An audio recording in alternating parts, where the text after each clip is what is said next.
오늘 본문도 역시 계속해서 망해가는 이스라엘의 모습을 기록하고 있습니다.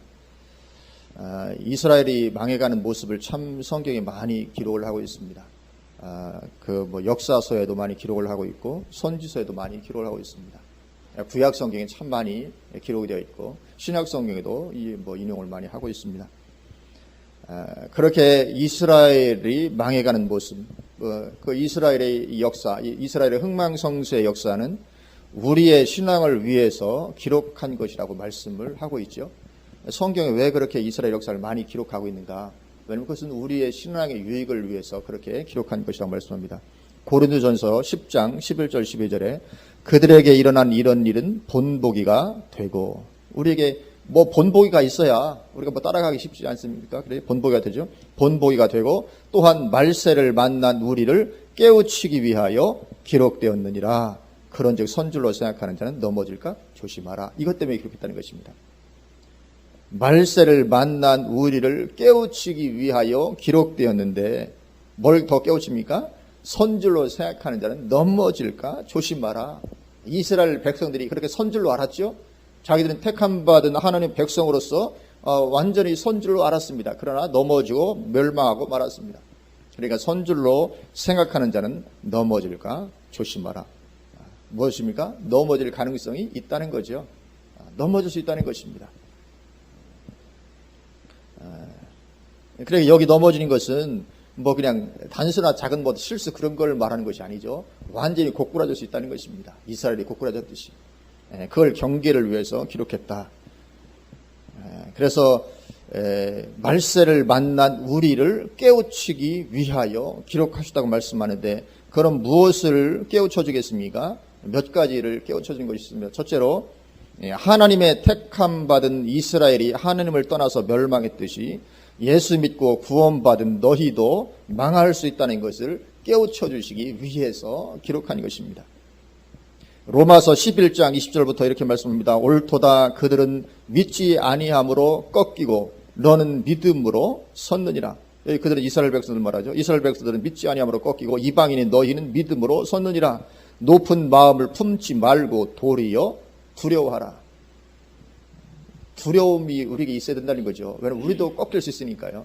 두려워하라. 하나님이 원 가지들도 아끼지 아니하셨은즉 너도 아끼지 아니하시리라. 하나님이 우리를 아끼십니까? 아끼지 않습니까? 어떻게 대답해야 됩니까? 하나님은 우리를 아끼시는 분입니까? 아끼지 않으시는 분입니까? 이걸 어느 한쪽만 강조하면 반드시 잘못되게 됩니다. 신앙이. 하나님 분명히 바로 로마서 이게 11장인데 바로 앞에 조금만 가면 로마서 8장에서 하나님이 우리를 얼마나 아끼시는지를 말씀합니다. 자기 아들을 아끼지 아니하시고 우리를 위해서 내어주신 그분께서 그 아들과 함께 우리에게 모든 것을 주시지 않겠냐고 말씀합니다. 그러니까 우리를 얼마나 아끼냐 하면 자기 아들을 아끼지 아니하실 정도로 우리를 아끼십니다. 그래서 세상에 어떤 것도 하나님의 사랑에서 우리를 끊을 것이 없고, 하나님께서 우리를 얼마나 아끼시고 사랑하시고 우리를 보배 다루듯이 하는지 모른다는 거죠. 그렇게 하나님 우리를 아끼십니다. 근데 여기 또 11장에서는 뭐라고 말합니까? 하나님이 원 가지들도 아끼지 아니하셨은즉 너도 아끼지 아니하시리라. 그러니까 이 말씀이 두 개 다 있죠. 로마서 8장만 가지고 하나님이 이렇게 우리를 사랑하시니까 절대로 예수 믿는 사람들 망하게 되지 않고 천국 간다. 이게 칼빈주의거든요. 그러니까 로마서 8장만 보면 안 되고 11장도 봐야죠. 하나님이 우리를 아끼기만 하시는 것이 아니라 아끼지 아니하신다는 말씀도 분명히 있는 것입니다. 그래서 하나님 우리를 아끼기만 해 주시는 것이 아닙니다. 그 다음 절 보면 또 이렇게 말씀합니다. 그러므로 하나님의 인자하심과, 우리 한번 그냥 가서 보실까요? 로마서 11장 우리 가서 펼쳐놓고 한번 보시겠습니다. 로마서 11장 22절입니다. 로마서 11장 22절 제가 읽어보겠습니다. 그러므로 하나님의 인자하심과 준엄하심을 보라. 넘어지는 자들에게는 준엄하심이 있으니 너희가 만일 하나님의 인자하심에 머물러 있으면 그 인자가 너희에게 있으리라. 그렇지 않으면 너도 찍히는 바 되리라. 아멘. 여기 22절 앞부분 보면 그러므로 하나님의 인자하심과 준엄하심을 보라. 이 두 개가 다 있다는 것입니다. 하나님께는 인자하심만 있는 것이 아니라 준엄하심도 있습니다. 그런데 이 둘 중에 하나만 보게 되면 반드시 망하는 길로 가게 됩니다. 하나님의 인자하심과 준엄하심이 있습니다. 그래서 우리가 하나님의 인자하심이 나에게로 향하는 그런 가운데 있으면 넘치는 은혜와 축복입니다. 근데 내가 하나님께서 나에게 인자하심으로 임하게 되는 그런 것을 떠나게 돼서 만약에 준엄하심으로 하나님께서 나에게 바라보시게 된 그런 가운데 들어가게 되면 어떻게 된다고요? 너도 찍히는 바 되리라. 그렇게 말씀하는 것입니다. 하나님은 우리에게 준엄하심도 있고 인자하심도 있습니다. 근데 하나님께서 나를 인자하심으로 대하도록 내가 되어야지, 만약에 하나님께서 보면서 너는 더 이상 내가 인자로 대할 수 없다, 너는 내가 준엄함으로 대해야 되겠다, 이렇게 하시는 날 어떻게 된다고요? 너도 찍히는 바 되리라. 이렇게 된다는 것입니다.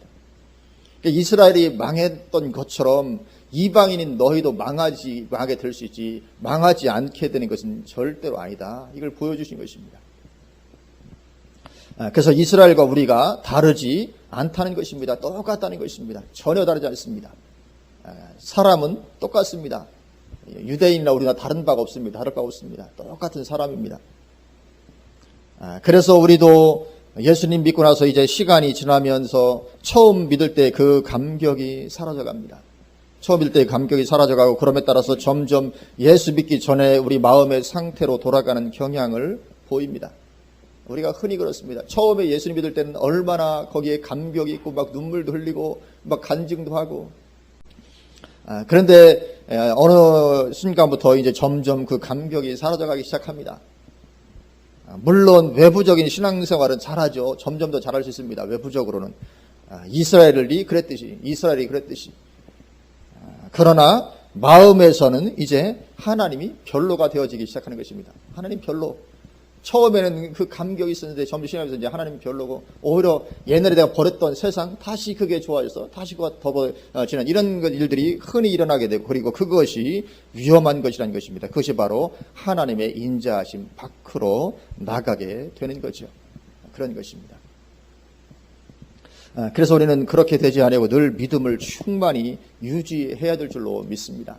정말 믿음, 뭐니 해도 제일 중요한 건 믿음입니다. 믿음보다 더 중요한 것이 없습니다. 만약에 믿음 잃어버리면 아무리 좋은 것이 내 삶에 많이 있어도 아무 의미가 없어집니다. 심지어 내가 테레사 수녀처럼 살았다 할지라도 만약에 믿음이 없다면 아무 의미 없는 것이죠.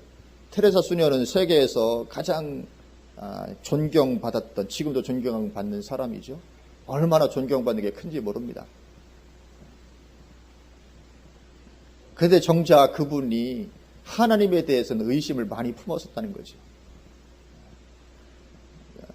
그렇게 정말 세상에서는 칭송받는 그런 삶을 살았다 할지라도 만약에 하나님에 대한 믿음이 없었다 흔들려고,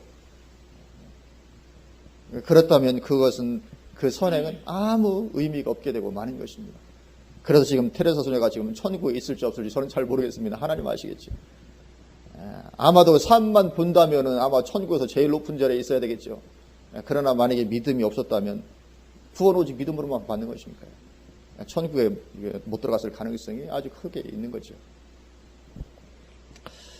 그래서 우리는 무엇보다도 믿음을 우리가 떨어뜨리게 돼서는 절대 안 될 줄로 믿습니다. 그래서 우리가 그렇게 믿음을 세우기 위해서는 말씀을 가까이 해야 되죠. 왜냐하면 믿음은 들음에서 나고, 들음은 그리스도의 말씀으로 말미암는다고 말씀하고 있기 때문에 그렇습니다. 그래서 우리가 말씀을 늘 가까이 하면서 우리 믿음이 결코 떨어지지 아니하고 점점 더 충만한 믿음으로 우리가 세워져 가야 될 줄로 믿습니다. 그래서 우리가 그렇게 우리 가운데 믿음이 충만할 때, 그러면 하나님은 우리 삶과 우리 인생길은 완전히 책임져 주십니다. 반드시 그렇습니다. 우리가 하나님을 충만한 믿음으로 바라보며 서 있을 때, 그러면 하나님은 반드시 우리 삶 완전히 책임져 주십니다. 우리 인생의 길 완전히 책임져 주시는 것입니다. 하나님은 인간을 창조하실 때 그 인생에 필요한 모든 것들을 다 예비해 놓으시고 창조하셨죠. 창세기 2장 8절, 여호와 하나님이 동방의 에덴의 동산을 창설하시고 그 지으신 사람을 거기 두시니라. 동산도 창설하지 아니하시고 하나님께서 아담과 하와 너 한번 살아봐라, 그런 하나님이 아니라는 거죠. 아담과 하와를 살게 하실 때는 그 전에 이미 모든 조건들을 완벽하게 갖춰놓고 완전한 가운데 모든 필요를 다 채워주는 가운데 그렇게 해놓으시고 그리고는 살게 하시는 것입니다.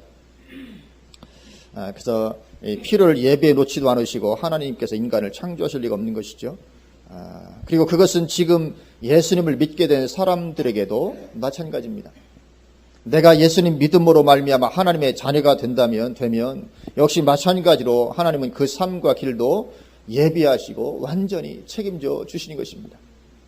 우리가 믿어야 될 줄로 믿습니다. 하나님은 우리 삶 완전히 책임지십니다. 누가요? 내가 하나님 믿음으로 하나님 바라보고 서는 자리에 있으면 반드시 하나님 우리 인생 완전히 책임져 주십니다. 마태복음 6장 25절 26절에 그러므로 내가 너희에게 이르노니 목숨을 위하여 무엇을 먹을까 무엇을 마실까 몸을 위하여 무엇을 입을까 염려하지 말라. 목숨이 음식보다 중하지 아니하며 몸이 의복보다 중하지 아니하냐. 공중의 새를 보라. 심지도 않고 거두지도 않고 창고에 모아들이지도 아니하되 너희 하늘 아버지께서 기르시나니 너희는 이것들보다 귀하지 아니하냐. 아멘. 참새가 더 귀합니까? 내가 더 귀합니까? 하나님께서 참새를 위해서 모든 것 다 예비한 것은 다 믿으시죠? 겨울에 먹을 것이 없을 것 같아도 다 먹고 살아갑니다. 희한하죠? 공중의 새들. 그래도 겨울에 굶어 죽지 않습니다. 하나님께서 이 공중의 새들도 얼마나 완벽하게 예비해 놓으시고 기르시는지 모릅니다. 그러면서 뭐라고 말씀하십니까? 하물며 너희는 이것들보다 너희는 더 귀하지 않냐. 아유, 저는 참새보다도 못해요. 그렇지 않은 줄로 믿습니다. 하나님 보시기에 아니 예수 믿는 우리가 어찌 예수님의 피값으로 산 우리가 어찌 참새보다도 못하단 말입니까? 이건 말도 안 되는 것입니다. 우리는 예수 믿고 하나님의 자녀가 된 사람들이 얼마나 귀한데요. 천국 백성이 참새하고는 비교가 안 될 것입니다. 그렇다면 우리 삶의 모든 것, 우리 인생 하나님 완전히 책임져 주시는 줄로 믿습니다. 누구에게요? 믿음 가진 사람에게. 또 로마서 8장 31절 32절에도 그런즉 이 일에 대하여 우리가 무슨 말하리요? 만일 하나님이 우리를 위하시면 누가 우리를 대적하리요? 자기 아들을 아끼지 아니하시고 우리 모든 사람을 위하여 내주신 이가 어찌 그 아들과 함께 모든 것을 우리에게 주시지 아니하겠느냐. 아멘. 모든 것 다 주시겠다는 겁니다. 모든 것 다 예비가 되어 있다는 것입니다. 믿어야 될 줄로 믿습니다. 모든 것은 다 이미 예비가 되어 있습니다. 누구에게요? 참 믿음 가진 자에게. 하나님의 자녀가 돼 정말 믿음 가운데 서 있는 사람, 그런 사람에게는 모든 것이 다 예비가 되어 있는 것입니다. 그래서 이스라엘도 믿음 가운데 있었을 때는 이스라엘 당할 나라가 없었습니다. 아니 이스라엘이 얼마나 작습니까? 그렇게 작은데도 그들이 믿음 가운데서는 어느 나라도 그들을 감당할 나라가 없었습니다. 다윗 때 솔로몬 때 얼마나 강력한 강대한 그런 힘을 가진 나라였는지 모릅니다. 하나님 완전히 책임져 주시는 줄로 믿습니다. 우리 한국도 얼마나 작은 약한 나라였는데 근데 예수님 믿는 사람들, 믿음으로 서 있는 사람들이 많으니까 하나님께 강대하게 세워주시잖아요. 근데 요즘 자꾸 믿음이 떨어지니까 모르겠습니다. 앞으로 어떻게 될지. 그렇게 하나님은 우리 삶을 완전히 책임져 주시고 그럴 뿐만 아니라 또 성령께서 역사해 주시죠. 요한복음 7장 37절에서 39절에 명절 끝날 곧 큰 날에 예수께서 서서 외쳐 이르시되 누구든지 목마르거든 내게로 와서 마시라. 나를 믿는 자는 성경의 이름과 같이 그 배에서 생수의 강이 흘러나오리라 하시니 이는 그를 믿는 자들이 받을 성령을 가리켜 말씀하신 것이라. 예수께서 아직 영광을 받지 않으셨으므로 성령이 아직 그들에게 계시지 아니하시더라. 아멘. 이거 보면 성령님은 예수님을 대신하여 오신 분이신 것을 보게 됩니다. 예수님께서 아직 영광을 받지 않으셨기 때문에 아직은 성령께서 그들에게 임하지 않았고 그러나 예수님이 올라가시고 나면 성령이 그들에게 임하실 것이다. 성령 하나님은 예수님을 대신해서 오신 하나님이십니다. 예수님은 육체를 입고 오셨기 때문에 모든 사람과 함께 거하시는 것이 가능하지 않습니다. 그러나 성령님은 영으로 오셨기 때문에 모든 사람에게 얼마든지 동시에 거하시는 것이 가능합니다. 그래서 성령께서 함께 하신다는 것은 곧 예수님께서 함께 하시는 것과 똑같은 것입니다. 예수님이 만약에 나와 동행하신다, 걱정할 게 있겠습니까? 아무 걱정할 거 없죠. 예수님이 나와 동행하시는데요. 아니 실제로 예수님께서 육체를 입으시고 오셔가지고 나하고 같이 동행하신다면 마치 12 제자들과 동행할 때 지금도 예수님께서 오셔서 동행하신다면 걱정될 게 있겠습니까? 아무것도 없지요. 무슨 걱정할 게 있겠습니까? 배고픈 거요? 배고픈 거, 도시락 하나만 있으면 5천 명도 먹이는데 아무런 걱정할 게 없습니다. 제자들이 예수님과 함께할 때 그들에게는 어떤 부족함도 없었던 것처럼 마찬가지로 성령께서 우리 안에 와 계시면 그것과 똑같은 것입니다. 성령님과 예수님 다르지 않습니다. 예수님은 그렇게 해주시는데 성령님 못하신다? 그럴 리가 없는 것입니다. 성령께서 우리 안에 와 계시면 예수님께서 동행하셨던 것과 똑같은 그런 가운데 우리가 살아가게 되는 것입니다. 우리가 믿어야 될 줄로 믿습니다. 믿음대로 될 줄로 믿는 것입니다. 그래서 이렇게 참 신앙, 믿음 가져야 되는데 이스라엘이 그렇지 못하고 믿음 버리고 떠나고 그래서 멸망하고 그래서 그렇게 이스라엘의 멸망을 기록한 첫 번째 이유는 그들이 하나님 떠나 멸망했듯이 우리도 똑같이 그렇게 하나님을 떠나서 망할 수 있다는 것을 깨우쳐 주시기 위해서 기록한 것입니다. 그리고 두 번째, 이스라엘의 멸망을 기록한 두 번째 이유는 마지막 때에도 이스라엘의 상황과 똑같은 모습이 재현될 것이기 때문에 그렇습니다. 이게 똑같이 마지막 때 그대로 반복이 되게 됩니다. 구약은 신약과 마지막 때에 되어질 일의 그림자입니다. 구약으로 이렇게 그림자를 보여주고 그대로 신약 시대와 그리고 마지막 때 그대로 이루십니다. 그래서 마지막 때의 교회도 똑같이 구약 이스라엘 백성들이 하나님 떠나 멸망했듯이 그렇게 똑같이 마지막 때의 교회도 하나님을 떠나고 크게 배교하게 되는 것이죠. 그래서 성경이 기록하고 있습니다. 데살로니가 후서 2장 1절에서 3절에 형제들아 우리가 너희에게 구하는 것은 우리 주 예수 그리스도의 강림하심과 우리가 그 앞에 모임에 관하여 영어로나 또는 말로나 또는 우리에게서 받았다는 편지로나 주의 날이 이르렀다고 해서 쉽게 마음이 흔들리거나 두려워하거나 하지 말아야 한다는 것이라. 누가 어떻게 하여도 너희가 미혹되지 말라. 먼저 배교하는 일이 있고 저 불법의 사람 곧 멸망의 아들이 나타나기 전에는 그 날이 이르지 아니하리니. 아멘. 그렇게 말씀합니다. 주님 재림의 날은 먼저 배교하는 일이 있기 전에는 이르지 않는다고 말씀합니다. 그러니까 이것이 징조로 보여질 정도니까 얼마나 큰 배교겠습니까? 크게 교회가 배교하는 일이 있기 전에는 우리의 휴거, 우리의 주님의 재림 없다. 그렇게 말씀을 하고 계신 것입니다. 그래서 우리의 휴거와 주님의 재림 직전에 이런 배교한 일이 반드시 있을 것인데 그것은 이스라엘과 똑같은 것이죠. 이스라엘이 그렇게 했듯이 똑같이 그 길을 걸어가는 것입니다. 그리고 오늘 본문에 보면 이스라엘이 그렇게 하나님을 떠나서 배교하고 망하게 되었던 데에는 거짓 선지자들의 역할이 결정적이었던 것을 보게 됩니다. 이 거짓 선지자들의 역할이 결정적으로 선지자들이 다 같이 똑같은 목소리로 우리 회개해야 된다든지 하나님의 뜻을 그대로 전했더라면 이스라엘 백성들이 그렇게까지는 안 됐을 텐데 선지자라고 하는 사람들이 거짓된 예언을 선포하는 것이 아주 결정적인 역할을 했던 것입니다. 선지자는 원래 하나님의 뜻을 먼저 알아서, 그래서 선지자죠. 선지. 먼저 알아서 백성들을 그리로 돌이키게 하도록 세움받은 그런 사람이 선지자인데, 근데 선지자라고 하면서 그와 반대로 행하는 자들이 있는 것이죠.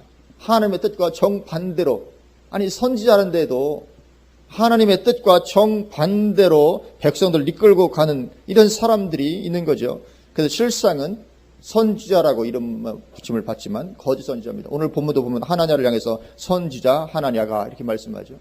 선지자로 불림을 받지만 그러나 실상은 거짓 선지자인 것입니다. 이런 거짓 선지자들의 역할 때문에 구약 이스라엘이 망하게 되는데 결정적인 이유가 됐던 것처럼 마지막 때에도 하나님의 교회가 크게 배교하는데 이런 거짓 선지자들이 결정적인 역할을 하게 되는 것입니다. 물론 신약시대 교회는 선지자라는 직분이 따로 없으니까 선지자라는 직분을 가진 사람들은 아니겠죠. 대부분이 결국 목사님들일 수밖에 없는 것이죠. 그래서 하나님의 종들이 결정적으로 하나님의 백성들로 하여금 배교하도록 이끄는 이런 일이 마지막 때 있게 되는 것입니다. 그리고 이 거짓 선지자는 이단 그룹에서 나오지 않습니다. 오늘 본문도 보면 주석 같은 데 보면 오늘 본문에 이런 거짓 선지자들이 요즘에 이단에 해당한다 이렇게 주석을 하고 있습니다. 제가 가지고 있는 주석에도 여기 하나님과 같은 이런 거짓 선지자는 오늘날의 이단에 해당한다 이렇게 주석을 해놓고 있습니다. 그러나 그렇지 않습니다. 이 오늘 본문의 하나냐가 당시에 이단에 속했던 사람입니까? 그렇지 않습니다. 이스라엘 멸망 직전의 거짓 선지자들은 모두 당시 유대 신앙의 주류를 형성하는 자들이었지 이단으로 배척됐던 자들이 아닙니다. 오늘 본문의 하나냐 이단으로 배척됐던 사람이 아니고 그 당시에 주류 교계의 지도자였던 것이죠. 절대로 이것은 거짓 선지자 이단이 아닙니다. 이단에서 나오지 않습니다. 오히려 오늘 본문의 예레미야가 더 이단 취급을 받았죠.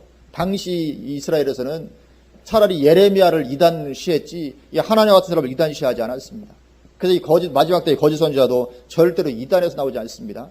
뭐 신천지에서 누가 거짓 선지자 나와서 배교하게 한다 교회를 가능하겠습니까? 그런 게 아닙니다. 그래서 이 마지막 때의 거짓 선지자들도 이단에서 나오지 않고 주류 교단의 유명 인사들 중에서 나올 수밖에 없는 것입니다. 그래서 전 교회적으로 배교하게 되고 많은 것이죠. 지금 WCC는 어느 이단보다도 더 이단입니다. WCC는 어느 이단보다 더 이단입니다. 그럼에도 불구하고 교계의 주류를 형성하고 있습니다. WCC에 대해서 이단이라고 말 못합니다. 사실은 이단이거든요. WCC 이단 중에도 정말 이단이거든요. 그런데도 교계 주류를 형성하고 있습니다. 그래서 전 교계에 영향을 미쳐서 결국은 그렇게 끌어가는 거거든요. 그러니까 지금 WCC가 이렇게 막 그렇게 미혹을 행하잖아요. 그게 이제 큰 흐름이 돼서 결국 이제 복음주의에서도 자꾸만 이제 미혹 당해가는 것입니다. 그래서 지금 복음주의권에서도 계속 그쪽으로 이렇게 세계 복음주의 협의회 WA 그것도 이제 결국 WCC를 거의 동조하고 나가기 시작했잖아요.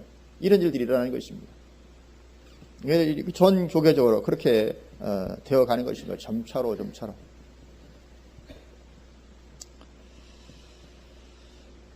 그리고 또 이 거짓 선지자들의 선포에는 상당히 그럴듯하게 보이는 측면이 있다는 거죠. 전혀 뭐 이상한 예언을 하지 않습니다. 상황적으로 보면 대단히 그럴듯한. 그래서 이 WCC의 논리를 한번 읽어보시면 얼마나 그럴듯한지 모릅니다. 정말 진짜같이 분별력 없이 읽어보면 넘어가게 되어 있습니다. 그래서 오늘 본문의 하나냐의 경우도 그렇습니다. 오늘 본문 1절을 보면 시드기야 4년에 일어난 일이라고 말씀을 하고 있습니다. 이 시드기야 4년이 무슨 때인가 하면 시드기야가 주변의 나라들과 동맹을 맺고 바벨론을 치려가던 때였습니다. 시드기야 이전에 이미 두 차례나 포로 사건이 있었습니다. 두 차례나 포로 사건이 있었고 이제 시드기야가 왕이 됐습니다. 그리고 왕이 돼서 이제 시드기야는 바벨론을 대적하지 말라는 것이 하나님의 선포였습니다. 바벨론에게 내가 너희를 붙였으니까 바벨론 대적하지 말고 그 밑에 들어가서 섬겨라. 그래서 예레미야가 멍에를 이렇게 메고서 예언하고 그랬죠. 그러나 이 시드기야는 주변 나라들과 동맹을 맺고 바벨론을 치려고 하던 그런 때였습니다. 그래서 이미 두 차례나 포로로 끌려감을 당했던 유다 백성들이었기 때문에 이 시드기야의 이 시도는 뭔가 희망을 주던 때였습니다.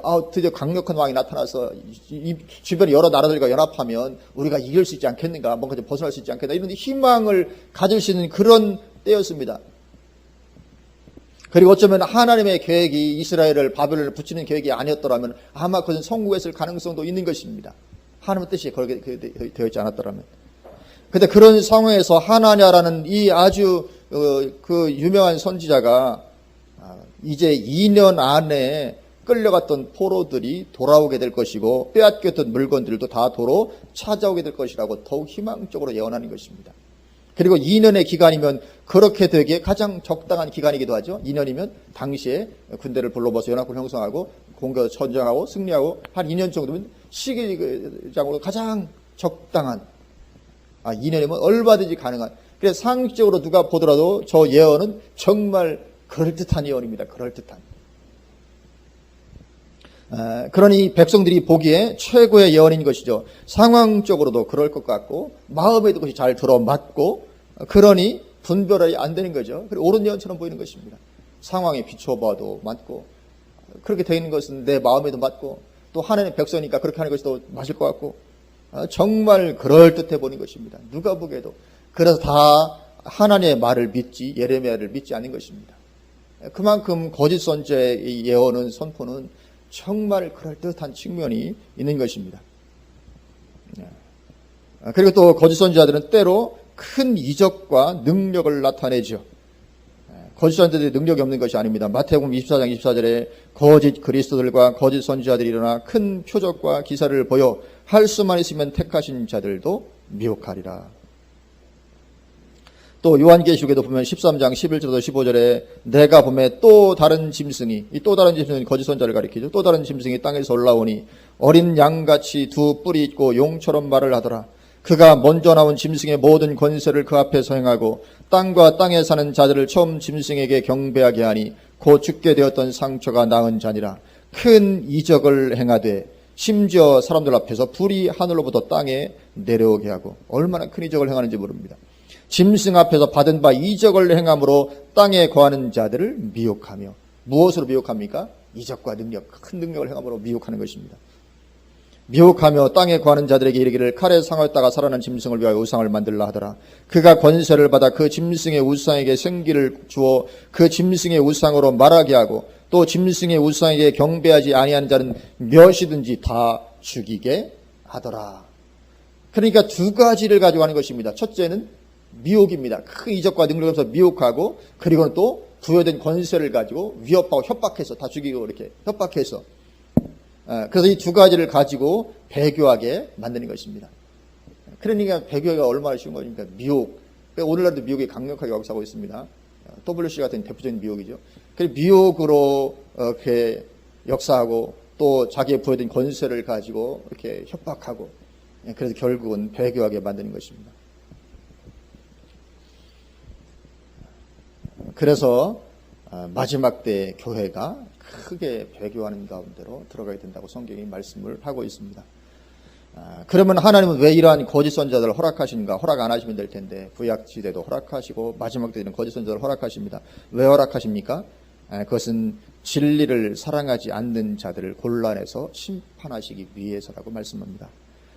데살로니가 후서 2장 9절에서 12절에 악한 자의 나타남은 사탄의 활동을 따라 모든 능력과 표적과 거짓 기적과 불의의 모든 속임으로 멸망하는 자들에게 있으리니 이는 그들이 진리의 사랑을 받지 아니하여 구원함을 받지 못함이라. 왜 그렇게 한다고요? 진리의 사랑을 받지 않기 때문에. 이러므로 하나님이 미혹의 역사를 그들에게 보내사 거짓 것을 믿게 하심은 진리를 믿지 않고 불의를 좋아하는 모든 자들로 하여금 심판을 받게 하려 하심이라. 진리를 믿지 않고 진리를 사랑하지 않는 사람들 불러내서 모아서 그들을 심판하시기 위해서 이런 미혹을, 거짓 선지자들을 풀어 놓으신다고 말씀을 하는 것입니다. 그래서 그렇게 교회를 안 다니는 것은 아니고 교회를 다니기는 하지만 교회를 다니면서도 진리를 믿지 않고 진리를 좋아하지 않는, 얼마든지 있을 수 있죠, 그렇죠? 그런 사람들을 골라내시는 작업을 하기 위해서 거짓 선지자를 풀어 놓으십니다. 다른 말로 하면 쭉정이를 골라내시기 위해서 이 거짓 선지자들의 역사를 허락하시는 것입니다. 그래서 마지막 때에는 거짓 선지자 나와서 많이 활동할 것이지만 누구나 다 거기에 걸려 들어가는 것이 아니고 쭉정이만 걸려 들어가게 되는 것입니다. 왜냐하면 그들을 모으기 위해서 하시는 거니까요. 그래서 진실된 성도는 이 미혹에 넘어가게 되지는 않게 될 것임을 또 알려주는 것이기도 하죠. 진실된 성도는 미혹에 안 넘어갑니다. 그러면 하나님 이상해지잖아요. 아니 진짜 성도가 미혹에 넘어가서 망하게 되면 어떻게 되겠습니까, 하나님? 그래서 진실된 성도는 절대로 이 미혹에 넘어 들어가게 되지 않는 것입니다. 지금 이단에 넘어간 사람들도 역시 마찬가지입니다. 진실된 성도는 이단에 넘어가게 되지 않습니다. 잠깐 미혹당에 흔들릴지 몰라도 다시 돌아오게 되지 거기에 머물게 되지는 않는 것입니다. 그렇게 마지막 때에도 동일한 역사가 반복될 것임을 보여주시기 위해서 이스라엘의 멸망을 기록하고 있고, 마지막 세 번째로 이스라엘의 멸망을 기록한 세 번째 이유는 남은 자만 구원받게 될 것임을 보이시기 위함입니다. 남은 자만. 구약 이스라엘에도 망했지만 분명히 남은 자는 있었던 것입니다. 그래서 로마서 9장 27절에 또 이사야가 이스라엘에 관하여 외치되 이스라엘 자손들의 수가 비록 바다의 모래 같을지라도 남은 자만 구원을 받으리니, 그렇게 말씀하고 있습니다. 아무리 이스라엘 자손들의 수가 바다 모래 같을지라도 남은 자만 구원받는다.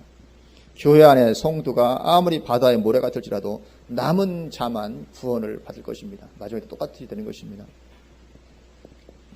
그래서 마지막 때 교회 안에서 대규모의 배교가 일어나지만 남은 자는 구원을 받게 되는 그런 역사가 동일하게 일어나는 것입니다. 그래서 이 남은 자만 구원받지 쭉정이까지 구원받게 되지는 않습니다. 쭉정이 신앙을 갖던 사람들을 돌이키는 것이 잘 되지 않을 것입니다. 이때가 도래하기 전에 지금 참된 신앙으로 세워져야지 그렇지 아니하면 안 될 거라고요. 그래서 요한계시록 22장 10절에서 12절에 또 내게 말하되 이 두루마리의 예언의 말씀을 인봉하지 말라. 때가 가까우니라. 불의를 행하는 자는 그대로 불의를 행하고 더러운 자는 그대로 더럽고 의로운 자는 그대로 의를 행하고 거룩한 자는 그대로 거룩하게 하라. 보라 내가 속히 오리니 내가 줄 상이 내게 있어 각 사람에게 그가 행한 대로 갚아주리라. 아멘. 그대로 행하라고 말씀합니다. 어떻게 보면 시험 돌릴 수 있습니다. 아니 불의를 행하는 자도 그를 그대로 불의를 행하도록 하라고? 하나님 그렇게 하라는 것이 마지막 때. 더러운 자는 그대로 더럽고 의로운 자는 그대로 의를 행하고 거룩하니 그대로. 이게 마지막 때는 돌이키는 것이 되어지지 않는 때가 오는 것입니다. 쭉정이 신앙이 알고 돌이켜진 때가 돌이켜지지 않는 그런 때가 올 것입니다. 그래서 이 때가 이르기 전에 남은 자가 되는 것이 대단히 중요한 것이죠. 그러면 이 마지막 때 남은 자는 누구입니까? 방금 전에 보았던 이 데살로니가 후서 2장 9절에서 12절처럼 첫째로는 진리를 사랑하는 자죠. 진리를 사랑한 자. 이게 남은 자의 첫 번째입니다. 왜냐하면 진리를 사랑하지 않는 자들을 심판하기 위해서 하나님께서 미혹을 풀어놓으시고 거짓을 본다고 하시기 때문에 남은 자가 되기 위해서는 첫째로 진리를 사랑하는 것입니다. 그리고 두 번째로는 열처녀 비유에서 보여준 것처럼 기도함으로 성령 충만한 사람이 남은 자입니다. 그런 사람은 다 또 못 들어가게 되죠. 그래서 결국은 신앙생활 핵심은 두 가지입니다. 진리와 성령 충만. 다른 말로 하면 말씀과 기도죠. 그거밖에 없습니다. 사실은 두 가지. 말씀과 성령 또는 말씀과 성령 충만, 말씀과 기도 다 그런 어떻게 그런 두 가지입니다. 그래서 우리가 주님 오시는 그날까지 말씀과 기도에 있어서만큼은 우리가 이건 뭐 타협할 수 없는 것입니다. 항상 우리가 말씀을 가까이 하고 기도하는 삶을 가까이 해야 되는 것은 틀림없습니다. 그래야만 우리가 언제든지 안전하게 우리가 주님 나라 들어가고 승리하게 되고 열매도 맺게 되고 할 수 있는 것이죠. 그래서 이것이 우리 신앙의 핵심이기 때문에 우리가 그런 신앙 가운데 있을 때 말씀과 기도를 가운데서 참된 신앙 믿음 가운데 있을 때 그럴 때 하나님은 우리 인생을 책임지시고 모든 것을 다 예비해 주시는 하나님인 줄로 믿습니다. 우리가 구하기 전에 있어야 할 것을 미리 아시는 하나님. 그래서 정말 우리가 참된 신앙 가운데 있는 것 그 무엇보다도 중요한 줄로 믿습니다. 그러면 내가 내 인생 신경 안 써도 하나님께 다 신경 써주시는 줄로 믿습니다. 정말 믿음 가운데서 하나님 바라보면 하나님께서 우리를 다 놀랍게 세워가줄 줄로 믿습니다. 그래서 우리가 말씀 충만하고 성령 충만이 될 줄로 믿습니다. 그러면 전도도 저절로 되게 되는 것인 줄로 믿습니다. 전도하기 어렵잖아요. 왜 어렵습니까? 이런 가운데 있지 않기 때문에 그렇습니다. 그래서 말씀 충만하고 성령 충만하면 누굴만 만나나 가만히 있어도 하나님께서 막 사람을 갖다 붙인다고 하잖아요. 구원받을 사람들. 내가 어떻게 해야 구원받겠냐. 뭐 여튼 그런 역사가 있는 것입니다. 그래서 우리가 말씀 충만하고 성령 충만하면 우리 삶에서 정말 열매도 많이 맺어지고 그리고 가장 안전하게 우리가 하나님의 나라에 넉넉하게 들어가게 될 줄로 믿습니다. 아멘. 기도하시겠습니다.